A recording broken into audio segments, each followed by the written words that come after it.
Indigenous knowledge systems make you to understand nature. Have you ever visited national parks? Any national park of your choice at any given time and saw an elephant blocking traffic? Please know that that elephant is a female. Secondly, please know that in one of the cars, there's a woman that is menstruating and or on her period. Again, have you ever heard about the concept of telepathy? Now, the elephant is responding to that.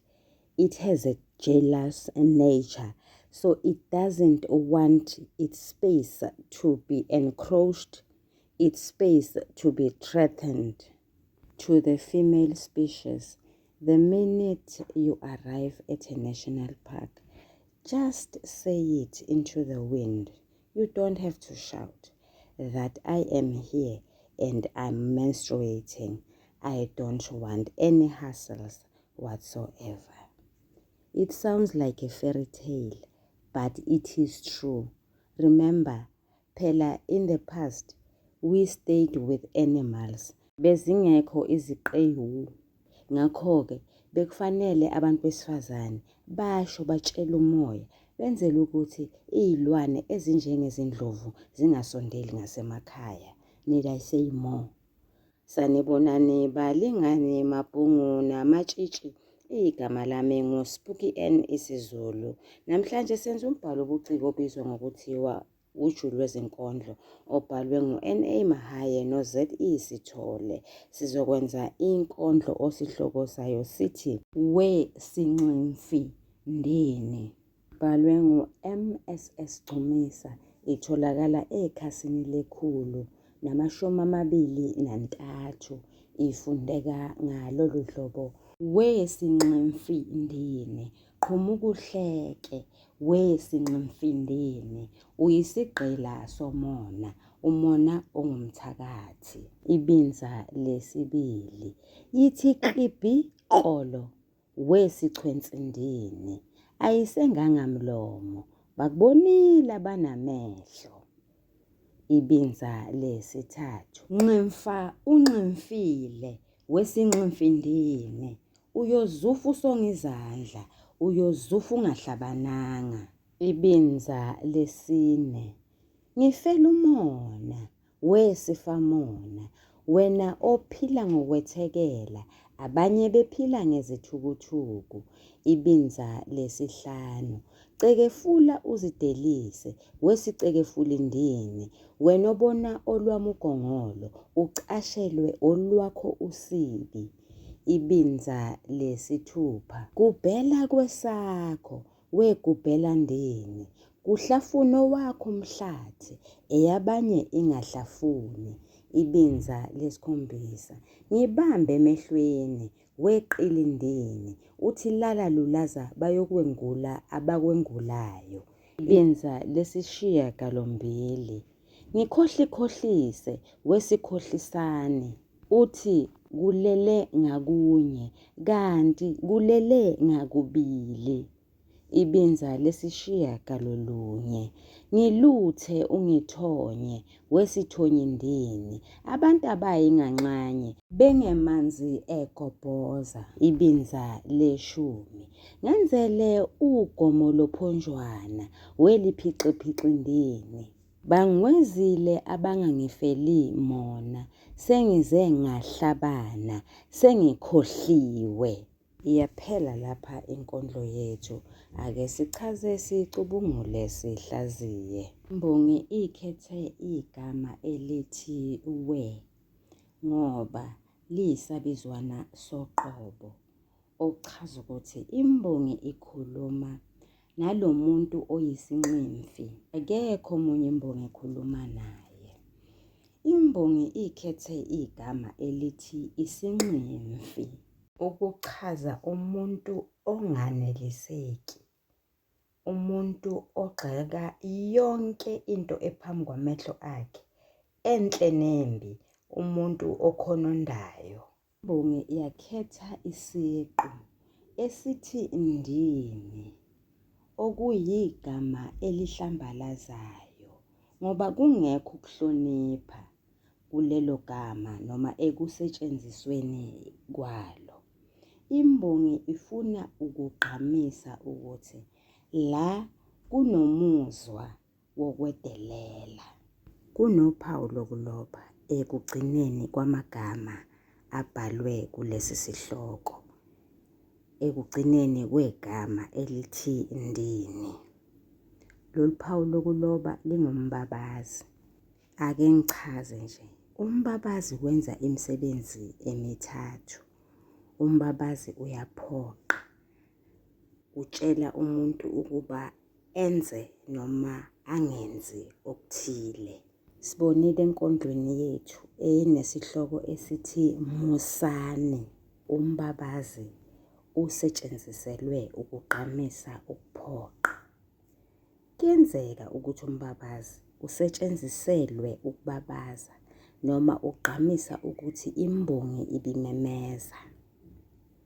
Kodwa-ke kule nkondlo le, lolu phawu kulesi sihloko lisetshenziselwe ukwedlulisa imizwa ethile. Kulesi sihloko sithola umuzwa wokucasuka. Ake siboneke. Ibinza lokuqala, umugqa wokuqala. Qhumuka uhleke. Igama elithi qhumuka likhethwe ngoba lichaza ukuphubuka.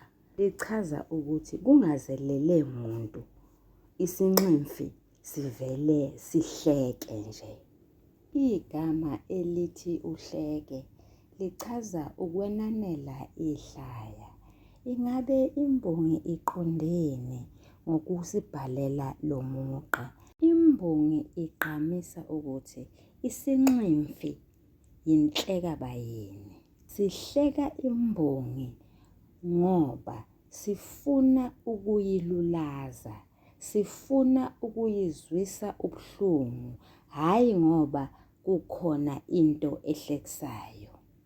Umugqa wesibili wesinximfi Ndini. Igama elithi we likhethwe ngoba liyisabizwana soqobo. La imbongi igqamisa ukuthi ikhuluma ngqo nalo muntu oyisinximfi. Imbongi ikhethe igama elithi sinximfi ukugqamisa ukuthi lo muntu ekhuluma ngaye akanalo uzwelo. Unekhono lokubona abantu abalungile, abasondeze eduze kwakhe ukuze azokwazi ukubalulaza, abahleke, akhononde noma ngabe bamenzela ini enhle, akabongi. Imbongi yakhetha isiqu esithi Ndini ukugqamisa umqondo wendelelo nokucasuka. Imbongi ecasukayo ngokuhlekwa ingonelutho. Imbongi iyisebenzise uphawu lokubabaza ukwethula imizwa yayo, yethula umuzwa wokucasuka. Umugqa wesithathu uyisigqila somona. Kungani imbongi ikhethe igama elithi uyisigqila? Lichaza umuntu osebenzela into angayiholeli, ukugqamisa ukuthi akekho oholela isinximfi ngokuba nomona. Imbongi yakhetha igama elithi somona. Igama elithi umona lichaza umhobholo, umhawu, ukuhawukela into enhle ekomunye umuntu ufune ukuthi ibe ngeyakho. Umugqa wesine, umono ngumthakathi. Igama elithi ukuthakatha likhethwe ukuchaza ukwenzakalisa abanye abantu ngemithi. Lichaza ukuloya. Kesigoqe, sisonge, sifinqe ibinza lokuqala. Imbongi iphukile emoyeni, iyahlekwa, kungazelele muntu. Lolu hleko oluqhumayo iyalwazi ukuthi lenzelwe ukuba ilulazeke, ukuba ingahlonipheki, ukuba izwe ubuhlungu, ukuba izibone ingemuntu walutho, ukuba ijivazeke. Ubani onesihluku esingaka sokuphatha abanye abantu kabi bengenzanga lutho olubi? Yisinximfi. Kungani? Yingoba sadalwa sinjalo, ukuba sibe nenhliziyo embi, ukuba sibe nobusathane, ukuba sikwazi ukucekela phansi yize ungenzanga lutho olubi. Yingakho imbongi ithi isinximfi siyisigqila, ngoba akekho osinikeza imali asiholele ukuba senze lokhu okubi kuwena kusuka ngaphakathi kusona enhliziyweni. Asinako ukuthula, siyabazonda abalungileyo. Emgqeni wesithathu nowesine, imbongi isebenzise ukuxhumana okutshekile egameni elithi somona nasegameni elithi umona, ukugqamisa ukuthi yiyona imbongi eyisisulu. Kwazise iyahlekwa, ayifiselwa lutho oluhle, nalokho enakho kuba sengathi lesi sinximfi sifuna ukukuthatha kube ngokwaso. Umona uyefana nobuthakathi. Ibinza lesibili, umugqa wesihlanu, yithi klibhi xolo. Igama elithi yithi lichaza ukuthi shono. Amagama athi klibhi xolo ayinkulumo yokuxolodela nokubhinqa. Ukubhinqa ukwenza inhlekisa ngomuntu. Hawu, lo mugqa lo usafakazela lokho okushiwoyo ngenhla emgqeni wokuqala ukuthi qhumuka uhleke, ukuze uzokwenza-ke manje kulo mugqa wesihlanu inhlekisa ngami. Umugqa wokuqala ubugqamisa ukuthi ngihleke wena Sinximfi Ndini. Umugqa wesihlanu uthi hlekisa ngami kwabanye abantu. Umugqa wesithupha, wesichwenzi Ndini. Igama elithi isichwenzi likhethelwe ukuchaza isedeleli. Lona ngumuntu ongenayo inhlonipho, umuntu oweyisayo, isegcwaneki. Umugqa wesikhombisa, ayisengangamlomo. Igama elithi ayisengangamlomo ligqamisa ukuthi isinximfi besisho okuthile, kodwa-ke manje akusafezekanga. Lokhu kuchaza ukuthi imbongi sekuyiyona esihleka lesi sinximfi ngoba siyisehluleki. Umugqa wesishiyagalombili, bakubonile abanamehlo. Isimo sokukhuluma esithi bakubonile abanamehlo sichaza ukuthi ungiphatha kabi nje, nawe uyoze ube sesimeni esifana nalesi esami. Ake sigoqe sifinqa ibinza lesibili. Imbongi ayilona kuphela ihlaya lalesi sinximfi, kodwa iyihlaya nasebantwini ephila nabo ngenxa yezenzo noma ngenxa yesenzo salesi sinximfi sokuhlekisa ngayo. Imbongi izizwa ingumuntu ongelutho, ongahlonishwa, ocekelwa phansi ilesi Sinximfi. Ingakho nje isibiza ngesichwenzi. Sibona imbongi nayo isihlekisa ngaso lesi Sinximfi ekutheni besizishaya isifuba sithi sizokwenza okuthile ngesikhathi esithile.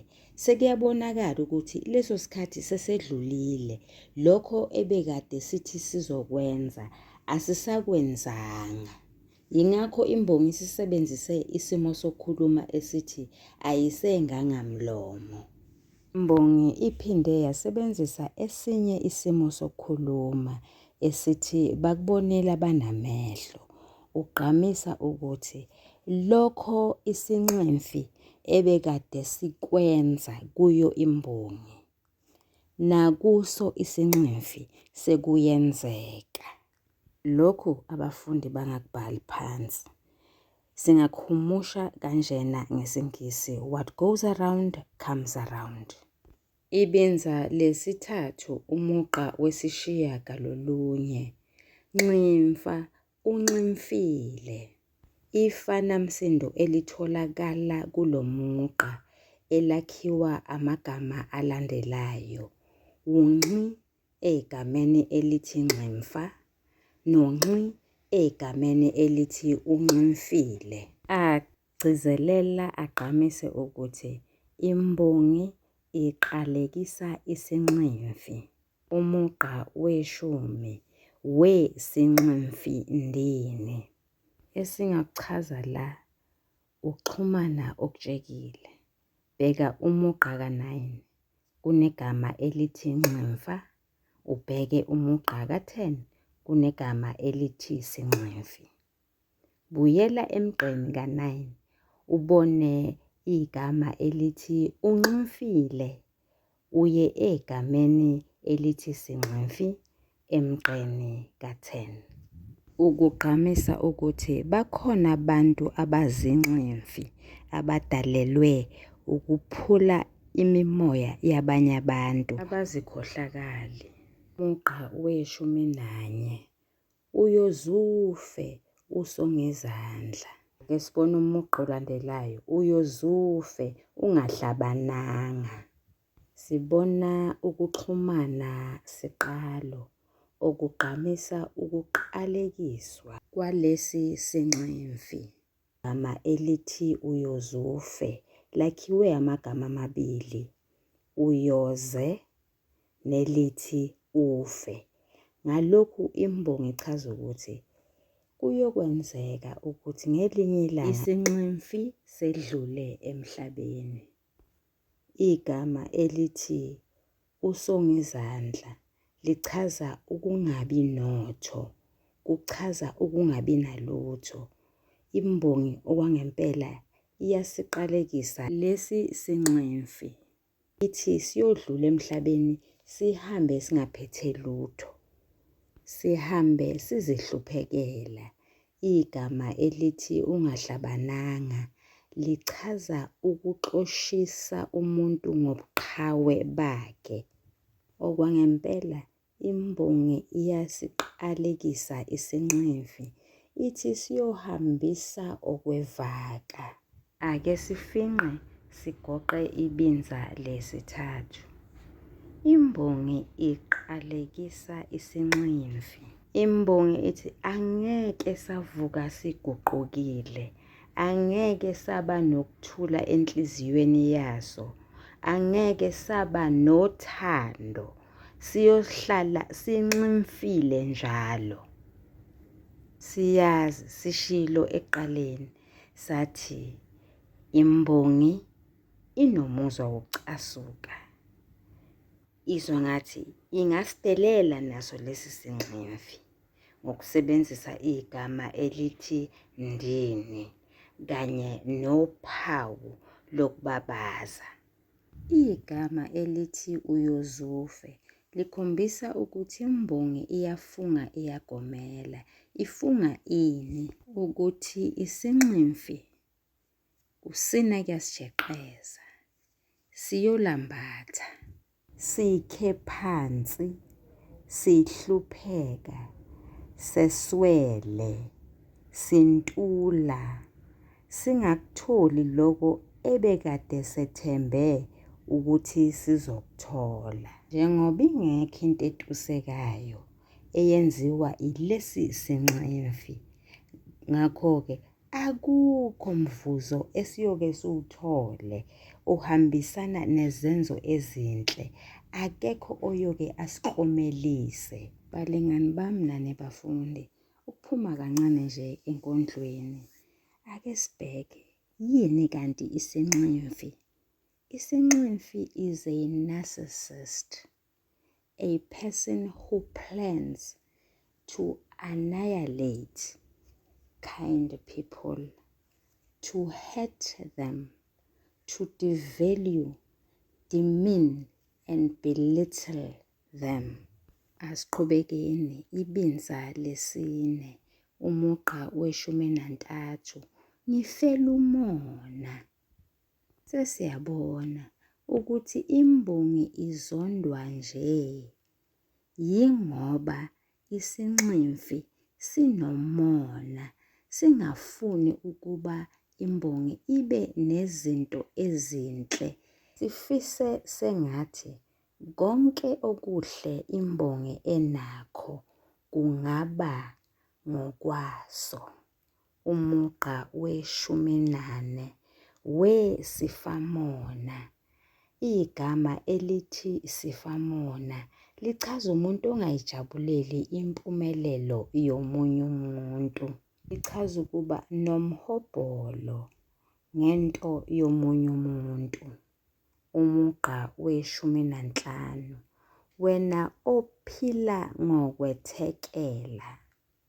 Imbongi ikhethe igama elithi ngokwethekela ukuchaza umuntu odla komakhelwane ngoba eswele.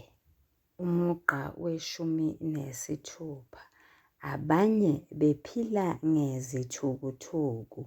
Imbongi ikhethe igama elithi ngezithukuthuku ukuchaza ukuthi abanye bayakusebenzela abakudlayo, abanye badla umjuluko wabo. Balingani bami nane bafundi, ake nihlale phansi nibhale umqondo osobala waleli binza. Ningakhohlwa phela ukuthinta amasu anjengalawa. Ukuxhumana okutshekile egameni elithi ngifela umona negama elithi sifamona. Ukuxhumana maphakathi emagameni athi ephila naleli elithi bephila. Ukuxhumana siqalo egameni elithi we negama elithi wena. Ibinza lesihlanu, umugqa we-17, cekefula uzidelise. Imbongi ikhethe igama elithi cekefula ukuchaza ukukhuluma kabi ngomunye umuntu. Imbongi yakhetha igama elithi uzidelise ukuchaza ukugculiseka nokwaneliseka. Lo mugqa ugqamisa ukuthi isinximfi siyintlebi, sikwazi ukuhlala ngembongi kubantu abakhelene nayo, sihlala ngayo emphakathini.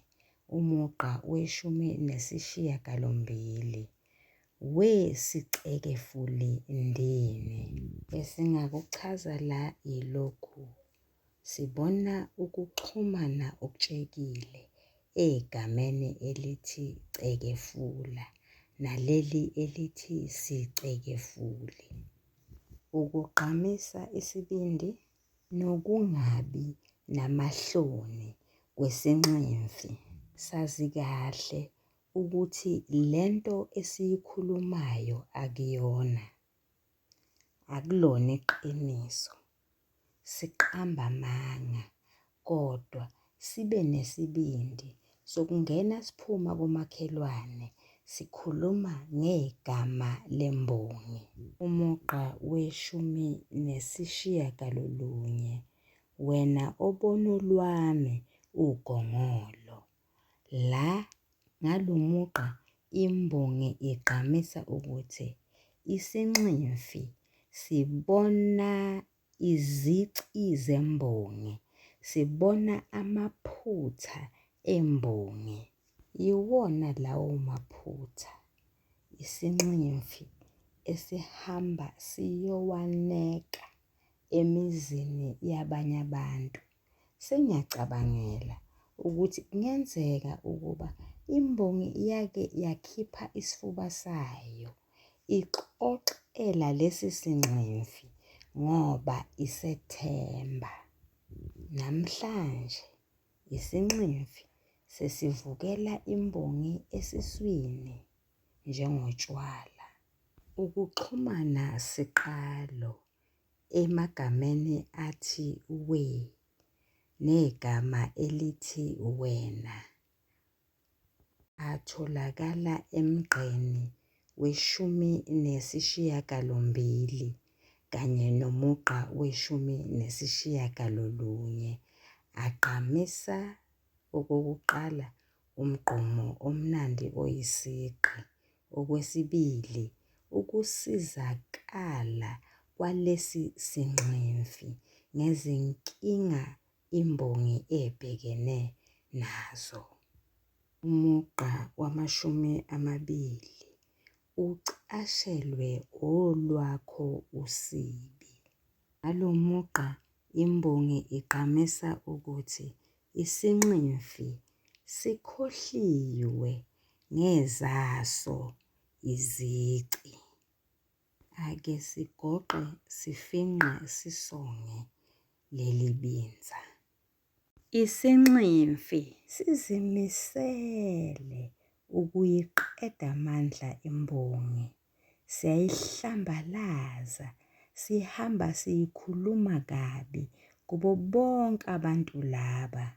Siyaqhulula, siqeketha izindaba okungezona ezaso.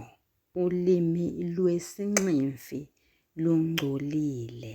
Ngakho imbongi isize yasiqamba igama elithi siyisicekefuli.